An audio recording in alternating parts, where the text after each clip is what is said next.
ఏ నీళ్ళల్లో అయితే ఆ పసిపాపను ముంచి ప్రాణం తీశాడో అదే నీళ్ళల్లో మునిగి ప్రాణం తీసుకున్నాడు. కర్మ వదిలిపెట్టదు. కర్మ కాదురా, కూటమి. కూటమి వదిలిపెట్టదు. గుర్తుందా? ఆ రోజు బడికెళ్లే పసిబిడ్డని పొదల్లోకి తీసుకెళ్లి పాడు చేసిన ముసలినక్క పొద్దునకెళ్ళ పాడెక్కాడు. ఈ రోజు ఈ పసిబిడ్డని బలికొన్న ఈ కిరాతకుడు ఆ తల్లిదండ్రుల కన్నీలారక ముందే కాటికి పోయాడు. అవునరా, ఈ ఇద్దరి కామాంధులకి ఒకే రోజులోనే కాలం చెల్లింది. అర్థమైందిరా, బాగా అర్థమైంది. బాబు పాలనలో ఆడబిడ్డకి అన్యాయం చేసిన వాడు ఎప్పటికైనా ఆయువు మూడినట్టే, ఆయుష్ తీరినట్టే. ఈ రోజు నేను హామీ ఇస్తున్నా, మా ఆడబిడ్డల జోరుకి ఎవరైనా వచ్చి ఇక్కడ అఘాయిత్యాలు చేసి అదే మీకు చివరి రోజు. ఈ భూమి మీద మీరు ఉండడానికి అర్హత లేదని మరొక్కసారి హెచ్చరిస్తున్నా. జాగ్రత్త, పసి కందుల మీద మీ పాడు చూపు పడిందో ఒక్క రోజులోని మీ కత్తె కాష్టంలో కలుతుంది. జాగ్రత్త.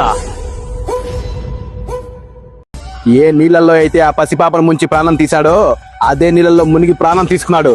కర్మ వదిలిపెట్టదు. కర్మ కాదురా, కూటమి. కూటమి వదిలిపెట్టదు. గుర్తుందా?